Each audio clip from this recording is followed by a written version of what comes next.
And let me try this one more time. When I left off, I was talking about how men teach their young sons to go after sex, where young women are taught to resist sex. That's where I was at in the video that I was going to finish and not delete. But I had to delete it because I lost my track.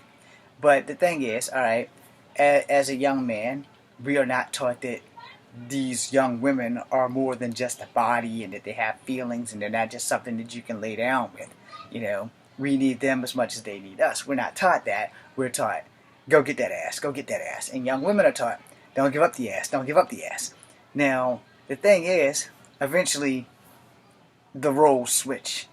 And when you're a father of a daughter, you're like, nah, avoid those boys, avoid those boys. I find myself telling my nephews that every time their nieces, well, my nieces, bring a boy through the door to put their skull through the floor. It is probably not great practice, but because I've had 5 sisters who've made well, 3 out of the 5 have made very bad procreation choices, that if I would have been able to put the boys that come through the doors' heads through the floors, some of them wouldn't exist right now. And so, you know, you live and you learn from your mistakes, because girls bring trouble home, boys go be trouble to somebody else, who will probably want to put their skull through the floor. Now, I don't have children, but I've learned a lot from my mom, who should not have had 7 of us, because, again, we view things totally different. You know, my mom does not support abortion. I don't support abortion as a means of birth control, but I do support the woman's right to choose. However, I also support reality. If you can't afford to have children, you probably shouldn't be doing that shit to begin with. And condoms and birth control are easier to obtain than you want. You just got to get past that shame of going to the store to buy the shit. I mean, women have to go buy feminine products all the time. So you can pick up condoms while you're there. It's not going to be a big deal. You can also pick up birth control at the health facility, which has nothing to do with the video in general, but you know, I was bringing it back around to this whole family kicking the daughter out because of her Biden support. Now, you know, if you raise your child to be an independent person and you teach them good values, you can't get mad at the decisions that they make, because it's their decisions to make. Now, I was trying to go there with the other video before all the background noise is hoopla, which is why I had to make 2 videos. You know, I think that honestly, that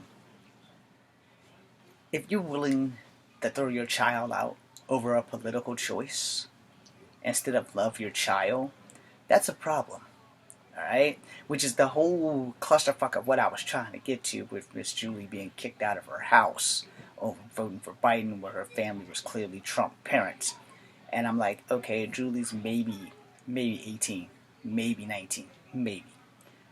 You would think that you want your child's first time voting experience to be great. You know, I can't remember who the first time I voted for. I think it was Clinton. I can't remember. But anyway, not Hillary.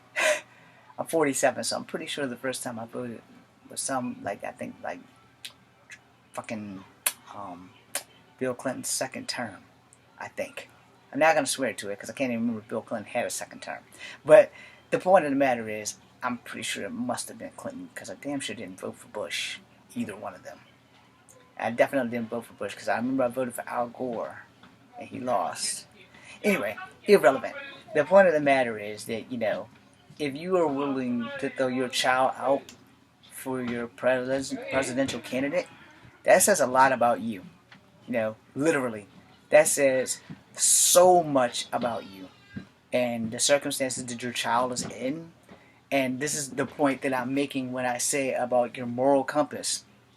That kind of proved my point. You guys can go find that video on Push Black or whatever. I don't know the young lady's name. But if your parents are willing to push you out of your home over your political decision, that says a lot, man. If you're willing to throw your child away for a person that I personally deem as racist, you don't have to see the evil that I see or hear the evil that I hear when he tells Asian reporters go ask China, when he doesn't keep his word to the Standing Rock community and says that, when I become president, I'm not going to touch Standing Rock. I have no ties to the pipeline. And then the first day in office, the first thing he does is touch Standing Rock and gets rid of Obama's protection. And then the other thing with calling Elizabeth Warren Pocahontas all the time, if you haven't been a victim of this kind of racism, then you don't know, or you don't give a damn because he hasn't hit your race yet, rather. And, when I was being called chief for 3 years of my life, that's kind of why the Pocahontas thing hit me really hard, because of the young white guy that kept calling me chief. I mean, he was older than me, but he was still fairly young for his age, I guess. And I don't know what he was going through, but he kept calling me chief, kept calling me chief, kept calling me chief. I will make a video about that later, because apparently a lot of people aren't getting where I'm coming from. And I will have to make this racist video when there's like no one around, or I have to take the computer outside or something where I can actually make a video in peace where there will be no distractions.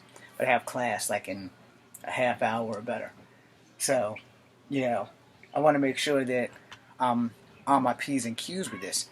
But again, if you're willing to throw your child out of your home, your child, you created your child. You love your child. These politicians, they love the people as a whole, but as for one individual or another, if it's not their biological child, they don't give a flying frack. And for her parents to just up and say, you voted for this asshole, and he stole the election, I got nothing but respect for her. I'm sorry that your parents have done this. But for your parents to have done that, I mean, it says a lot of how much more they care about their wallets versus their child. If I had a child, which I don't, but if I had a child, and me and my wife were married, you better believe one of us or the other one of us is going to move heaven and earth to make sure that that child is safe. And more than likely, it'll probably be me before anyone else. Because I don't think that if I was blessed with a child, the last damn thing I would want is to throw my child out of the house because of their political affiliation. It would also be the same thing as, you having a child and you wanted so long to have a daughter, and then you find out your daughter's a lesbian. I don't actually have a problem with that. It's the same thing if my daughter, or if I had a son who was gay. Still my child. I'm still going to love that child. I can't change their lifestyle. I can't change who they are. But I can always love them come hell or high water. And if my child decides, hey, Dad, I'm going to be a Republican, and I'm going to vote for all this other shit, I still got to love my child. I may not like what his morals are doing, and it might not be my influence. It might be society itself. But that's still my child. But since I don't have children, I'm just letting you know how I feel about that. I don't think that anybody should ever be thrown out of their home because they don't agree with their parents on politics. That's just my take on that. Thanks for watching.